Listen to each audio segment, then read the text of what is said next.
I'm your host, Cory Thames, and today I'm honored and excited to have my friend, my mentor, Executive Vice President of the Obama Foundation, Michael Strautmanis. Mike, thanks for joining today. I do love that introduction. And I am going to get a clip of that because that's dope. I put a lot of work into it. So that was great. That was great, man. It's good to be with you. Thanks for having me. Thank you for joining. So before we get going, I like to do a lightning round of questions. Okay. So, you give me the first response that comes to your mind. Let's go. Okay. Big Daddy Kane or KRS-One? Big Daddy Kane. Michael Jackson or Prince? Okay, this is close. Super close. And you got to tell me why too. Okay. All right. Super close. It's Michael Jackson. Now I'm a big Prince fan. I was one of the greatest moments of my life was I was at the halftime show at the Super Bowl when the Bears went and he performed Purple Rain in the Rain. And everything else. But, there is partly because of my age, there's a tape recording somewhere, which is buried, thankfully, of me singing ABC, Jackson 5 when I was, 4 or 5 years old. I remember the cartoon TV show. And it got to the point where, Michael's voice came on the radio. If he did a new song, it would just change the way I felt. Mm-hmm. So yeah, at the end of the day, I'm Michael. And I would also say St. Ignatius has seen me in a talent competition doing the Billie Jean routine. I was going to say I need to reach out to your wife for the ABC, but I think I'm probably more interested in seeing the Billie Jean routine. Well, this is the benefit of going to high school in the 80s, just that not a lot of that stuff is recorded. So that one may be lost to history. Okay. But I could bust it out, next time we're at a party, if it comes on, I'll give you a little taste. I'm not as limber as I used to be, but I'll give you a taste. I'm going to remember that, and I'm going to make sure I have a request. Yes, yes. What is your favorite movie of all time? Oh, man, that's a terrible question. I have 1,000 favorite movies. I know you're a big movie Oh, fan, my God. The movie that I could watch anytime it comes on is, there are a million of them, but I'd say Casablanca. Casablanca is the movie that I love. It's It's my favorite movie of all time. Mine is Harlem Nights. I love that movie. What's the last book you read? The last book I read was it was a book about opera. And it was called Puccini Without Excuses or something like that. And I was watching Madame Butterfly. Okay. No. Turandot. I was watching Turandot, which is a Puccini opera, and I wanted to, understand it a little bit better. So I watched that. The last fiction book that I read, it was called A Man in Moscow or A Room in Moscow or something like that. It was about a gentleman who was under house arrest during the Russian Revolution in Moscow, and it's just a beautiful book. Gosh, I gotta figure out the name of that book. It's awesome. Let me know when you do. I will. Sorry, I'm not doing lightning. Keep going, lightning. What's your favorite vacation spot? My favorite vacation spot is Paris. That's a great vacation spot. Paris, France. Yeah, that works. And then, who's a leader that you look up to and why? Okay, this is gonna sound, pretty on the nose. Mm-hmm. I look up to Barack Obama. I know him well, and I have a relationship with him. Obviously, I think that he knows himself really well, and I think and he knows himself well because he's done a lot of introspection. He's asked himself a lot of questions about, and he's tested himself in a lot of different arenas, even before he ran for president. And so because of that, he often puts himself in a position where he can play to his strengths, and he often surrounds himself with people or makes sure he's not in situations where he is, where his weaknesses are exposed, and he can't be successful. And I think he always can put himself in a position to grow as well and challenge himself as well. So I admire that about him. Okay. I wasn't surprised that you said you said President Obama. I know. I was like, let me come up with something else, but it is what it is. Last question is, what's a mantra that you live by and why? Be here now. Okay. Something that my wife has picked up on, and it's something that we both latched onto, and be here now. I think it's very easy to spend a lot of time thinking about the past, mistakes that you've made. Is mostly what I spend time in the past on, or having anxiety or worry about the future. Yeah, and often, well, the present moment is all that we really have. The rest is in our imagination.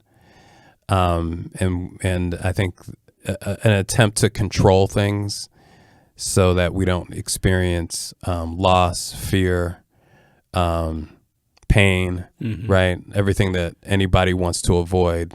We spend time rehashing the past to worry about what happened, and then thinking about planning for the future to make sure it doesn't happen. And all throughout that time, you're missing the moment that one you're in, where you could be sleeping, looking at the sun, playing with your child, doing what it is that you're doing, experiencing the life as it exists. And so be here now. Yeah. I saw a video on Instagram recently that talked about the fact that we are so, as a people, so focused on getting to that end point that you miss that dash in between. Yeah. And you don't get a chance to be present in the moment, and you end up passing up a lot of the beauty of the journey because you're so focused on 10 steps, 15 steps ahead. So I love that. Yeah. As I get older, and actually, if I have if it is my path to live until I'm a sort of senior citizen, I'm kind of close. I'm a member of AARP now, or I could be. I find that I think life is slowing down in many ways. The days are becoming longer, and I think that it is because the ambition that I used to have, the desperation. Yeah, I'd say I'm still ambitious, but I'm not as desperate as I used to be to get out of whatever circumstance that I'm in to get to the next place. I'm able to enjoy the moment, enjoy the journey most, and I think that one of the things that I want to avoid is getting. Just are we still in lightning round? Yeah, but all right, because I'm like jacking up your lightning round. But you know what? You used to work for me, so I'm gonna do what I want to do anyway.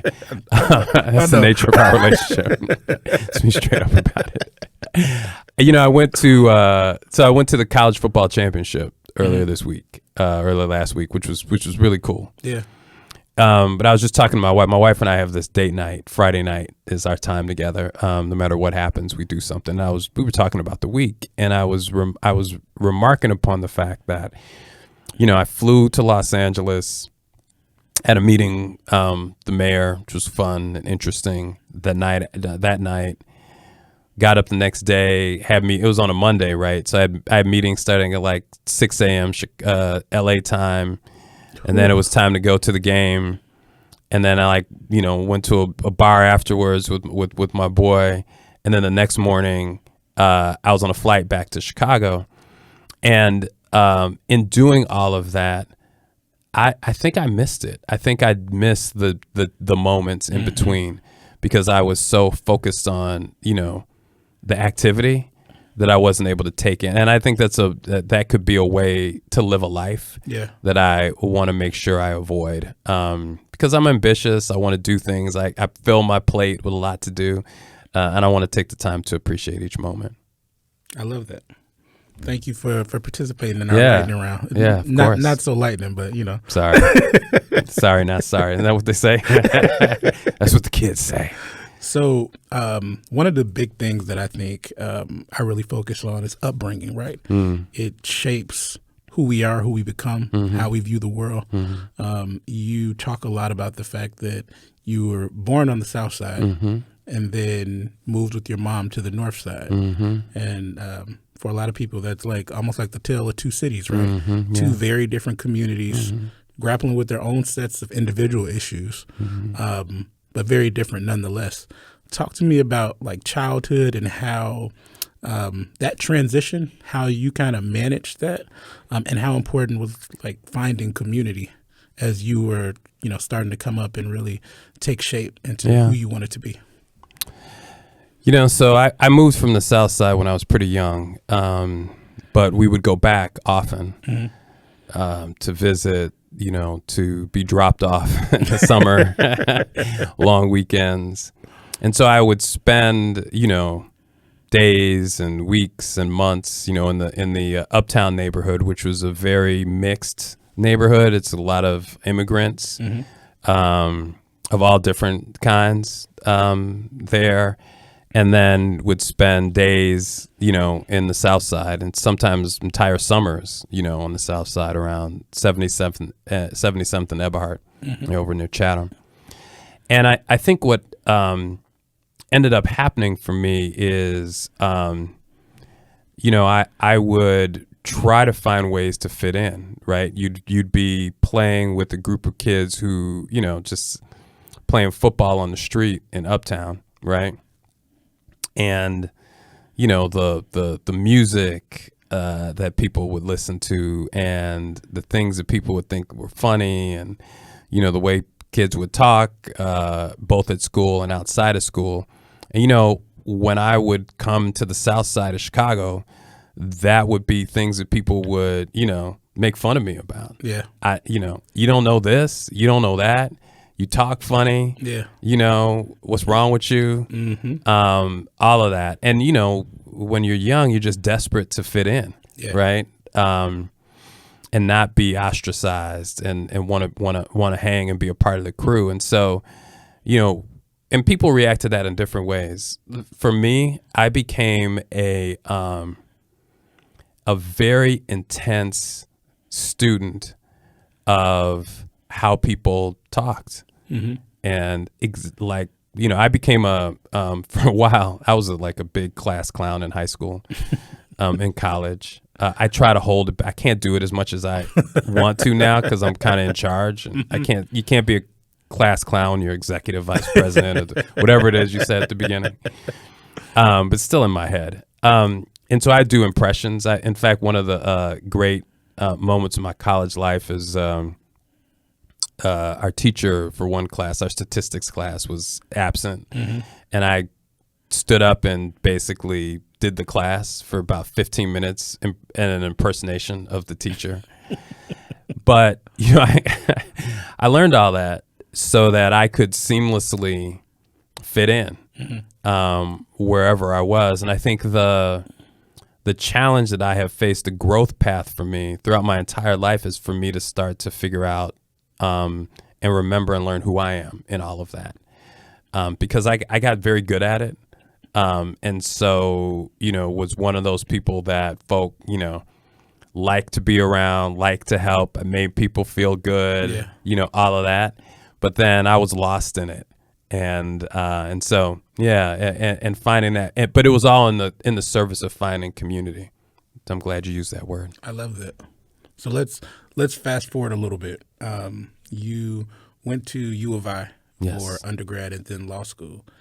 And a lot of people know you from your time in the Obama administration. But a lot of folks don't know that you practiced for a few years before transitioning into the government political realm.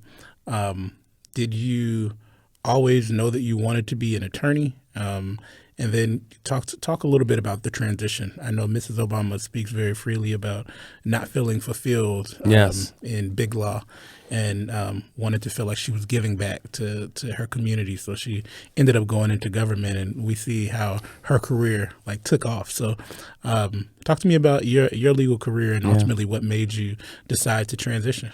Well, part of it was Mrs. Obama. You know, she had I'd met her as a college student, law student, and college student in between college and law.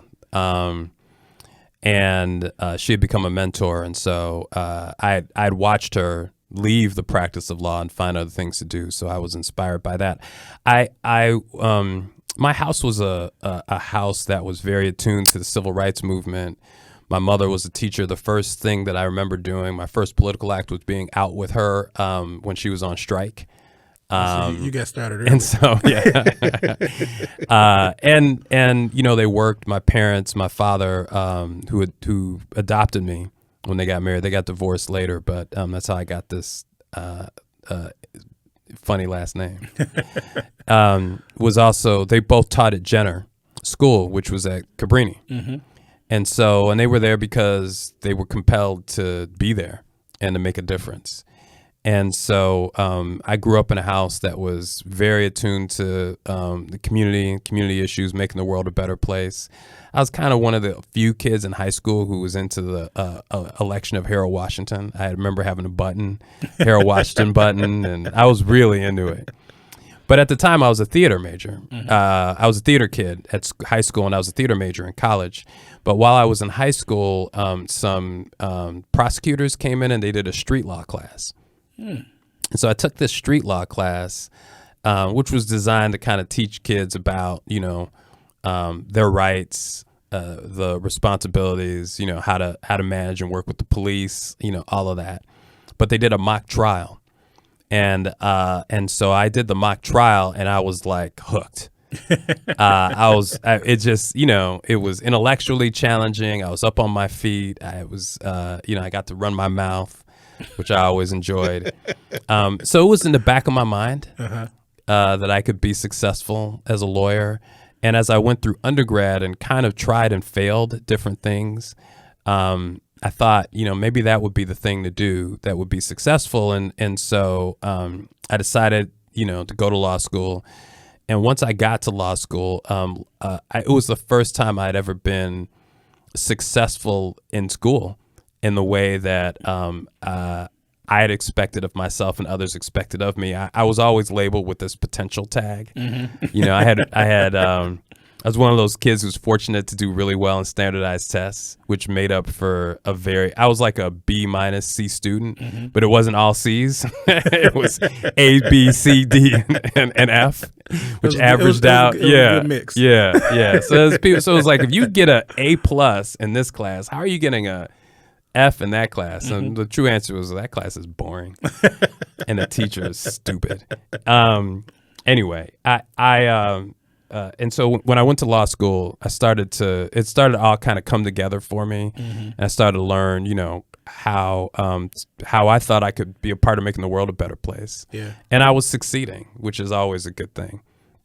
So I did so well. And back then, it was only 1 or 2 black students that were going to get the opportunities to work at, you know, big fancy law firms. Unfortunately, that was the way things were back then. And so because I did well, I was one of those students.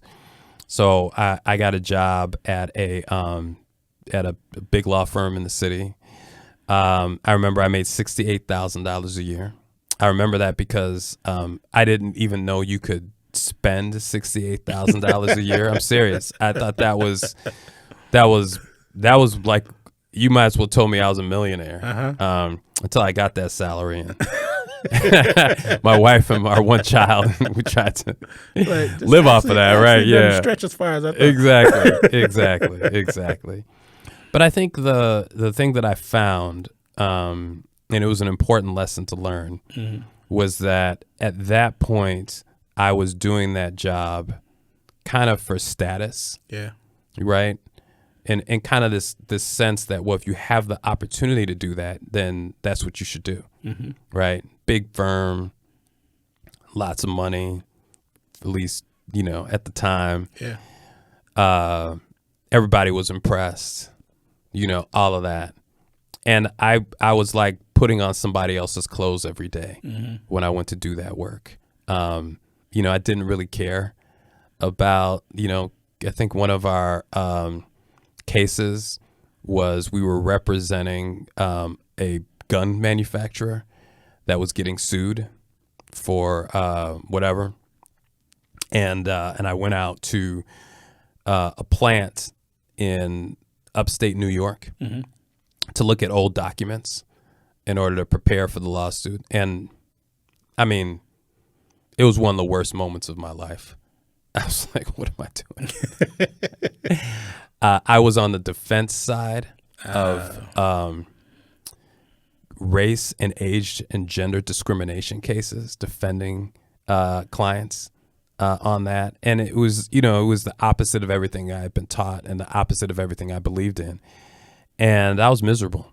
So, and everybody knew it. I didn't realize it, but everybody knew it. And so my partner, the partner who I work for, finally came to me and said, hey, you seem to be really interested in politics, because I was. Yeah. And he knew someone who had worked in the Judiciary Committee in the Senate. And he said, there are jobs in politics and in government that are legal jobs that you might be might be happier at. And that was really sage advice, though. It was. A guy's name was Paul Cherner. Okay. And he's a sweetheart. And in many ways, I hold him responsible for putting me on a different path. And it was his kindness and generosity of spirit that allowed me to do that. So, yeah. So you go into government. Yeah. And by the early 2000s, you were a legislative director for a former congressman. You were chief counsel for the U.S. Senate. I was a lobbyist. You were a lobbyist? Yeah. You navigated spaces that oftentimes don't look like you and I, and sat at tables with folks that I'm sure didn't look like you or I. Did you ever experience kind of that imposter syndrome? You're sitting in these rooms with senators and congressmen and, doing all of navigating your career. Like, how did you, as a young black kid from Chicago, navigate those spaces? I'm going to tell you something that I haven't said before, and it makes me sad to say this out loud. I was an imposter, and I had been one almost my whole life. Well, you got to unpack that. I learned how to be and to sit with you. My mother, who, I believe now suffered from depression, and I had to become what she needed me to be that morning if we were going to get through the day. Yeah. If I, walked outside and was with a bunch of, redneck white kids who wanted to, very easily could have turned and whooped my ass. But considering where we were, right, I had to be in a situation where that was cool and had to be cool with them. If I then was dropped on the South Side because then I walked outside with a bunch of other cats who, very easily, if I said the wrong thing, was in the wrong space, would have whooped my butt. I had to be I had to fit in and be chill and be cool with them. And that just went on and on and on. And so what I started to do was just kind of learn how to fake it and watch and learn and be in the situation that I was in. And so I got quite used to feeling like I didn't belong and still succeeding. And it wasn't until I got into the White House where that stopped working for me, because being an imposter in that way does not allow one, or did not allow me, to drive an agenda. Yeah. Right? To doing what everybody wants you to do means that you aren't able to pull anything forward yourself. And at the point where I was in the White House working for my friend and my mentor and the first black president, the guy who's from Chicago and, all of that, and we were in crisis. The economy was falling down around our ears, and he was. I was going to say, how do you lean into it? Because now you're in the administration that has the world stage at your fingertips. So that is an enormous amount of pressure. And he was relying on me. Yeah. Because, if you think about Barack Obama at the time, we did not have a national political operation or a policy operation, right? Mm-hmm. He hadn't, Bill Clinton as an example had been, governor, had been, had all these roles. And so he was able to, for 20 years, he had been in national politics, right? He had all these people who could come in, who was part of his team. We weren't. So 98% of the people in the White House met Barack Obama the day they started working for him. Mm-hmm. And the other 1% met him maybe during the campaign or after his speech at the Democratic convention. And so there were very few people who knew him as well as I did. Yeah. And so you to this word earlier. I actually, through some help of an executive coach, came up with a mantra that I would use to settle my heart down, settle my head down. Because I was, so the way it came up was we had a morning meeting. And Rahm Emanuel's, who you work with, is president's chief of staff, right? Mm-hmm. He's running that meeting. He is in everybody's face. Mm-hmm. At 7:45 in the morning, right? In your grill. What is going on? And they go around the table to report on what's happening. And it's, David Axelrod, and the National Security Advisor is literally the former Supreme Commander of the Allied Forces of NATO, right? No pressure. Valerie Jarrett, right? Susan Rice. I mean, just ballers. Yeah. And then it comes to me, and I'm telling you, I was failing. I was like so in my head, like, man, anything you're about to say is stupid. Then somebody would say something I was going to say. I was like, oh, man, I can't say that. And I would just kind of make some lame jokes sometimes, or, right? And so I was talking to this guy who was coaching me, and he said, why are you there? And I came up with this mantra I would say to myself 3 times before I walked in that room. And I'd say, I am here to represent and speak for the people who can't speak for themselves and can't be in this room. I love that. And I would say that 3 times. And I would center myself. And then I'd be able to participate. And that changed my whole experience. And I do that all the time now, in one small way or another. So you still do that? I do. I don't say a mantra anymore. But I do remind myself why I'm here. Every time I'm about to do public speaking or go into a tough meeting, I actually ask myself, why are you here? Yeah. What are you here to do? Yep. And then I get real focused and centered around it. It's so interesting that you still have those nodes to be able to center yourself, because you have a lot of people that look at you and automatically assume that you got it. You can just walk into a room and immediately command, and you don't have any fear. And, I've been asked myself, like, how are you not afraid? And I'm like, I actually am nervous, going into some of these spaces, and still battle to some degree, a sense of imposter syndrome, right? Where you have to like talk yourself down to be like, I deserve to be at this space. I deserve to sit at this table. My voice matters. I'm speaking for other folks. And if I don't lean into that responsibility, then I'm doing not only myself a disservice, but my community a disservice. Right. Yeah. I a pastor of mine that I went to his church. He's really the one that changed my relationship to Christ and my religion from something that was performative to something that was more real. And he told me that to compare myself to others was really not only foolish, but it was almost sinful. Yeah. And I do it all the time anyway.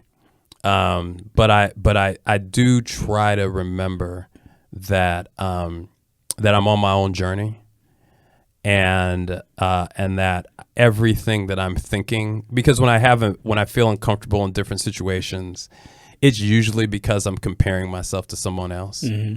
I think the thing that I really try to remember is that every time I do that, I'm guessing. I'm wildly guessing what that person is thinking, what that person's going through. And it's really a waste of time and energy. And that what I can do in those moments is try to reflect God's light, try to if you and I are both made in the image of God, then I have the opportunity to share some of who the divine is with you in our interaction. And I have the opportunity to learn and take some of what the divine is in you. And that makes things that were moments of fear and turns them really into moments of joy. And I do that sometimes in the most tense, aggressive situations. And it allows me to participate in those situations and just be present in them, which sometimes can help you, know when it's time to leave because somebody's about to, right? or engage and take the situation down a notch, which is something you're very good at, by the way. You're very good at diffusing. Thank you. Tense situations. It's something that you're good at. You're better at that than me, and I admire you because of it. Thank you. 2 final questions. Yes. First, you've held all of these roles, right? You've been in the Obama administration. You've been in leadership with the Walt Disney Company. You're back at the Obama Foundation, working to bring the Obama Presidential Center to the south side of Chicago. What does success look like for you at this juncture of your life and career? It is really, and I know people say this all the time, I probably would have said the following sentence 10 years ago and not mean it the same way I mean it today. It really is about service. And I have found that in making sure that my employees and my team have the resources and the support that they need to thrive, that my colleagues have the benefit of my perspective and experience in the decisions that we have to make, that the people I come across get the idea and the experience that I'm bringing some of, the Obama magic into their life, right? That I'm helping create this incredible, edifice experience is really what it's going to be, on the south side of Chicago. Then, first of all, my days are amazing. It's actually my job. Yeah. So I'll have the resources and I'll be able to keep my job. And I found that people then want me to do other things. Yeah. So, hey man, could you, serve on this board? Hey man, can you, will you want to do this cool thing with me? Or I have a opportunity that I see that I want to get done and I want to work with people to do it. And people are like, I'd love to do that with you. Yeah. And so it has become the touchstone for success to me is to every day kind of engage in each moment that I have in that way. I think the ambition that I have moving forward is I want to slow down at some point. Yeah. I could see myself teaching someday, which would be fun. Actually, you would be a phenomenal teacher. I appreciate that. I'm gonna keep that, man, and record that. So when I put my application, and so yeah, that's really where I'm going. Okay. And that's how I define success on a day-to-day basis. Okay. Last question is, who is Michael Strautmanis in your own words? I'm a father. I'm a husband. I'm a child of God. And I am someone who has been on a so remarkable journey and have seen things that I never imagined that I would see, which means that I'm going to see things that I could not imagine I will see, which is an incredible privilege. I also, at the end of the day, still wish that I was playing second base for the Chicago Cubs. I do. I have a great life.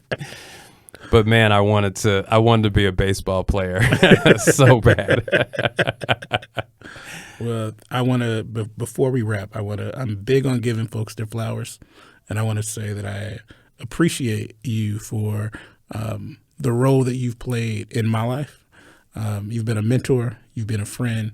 You've been somebody that I can call on and ask for advice and, tell me when I'm wrong, tell me when I'm right. So I want to say that I really appreciate you and your friendship and your brotherhood. And I'm excited for the Obama Presidential Center. I hope to be one of the first folks in line. That's going to be phenomenal for the South Side. Well, it wouldn't happen without you. I appreciate that. And I love you very much. I'm glad we had a chance to do this. Thank you for joining today.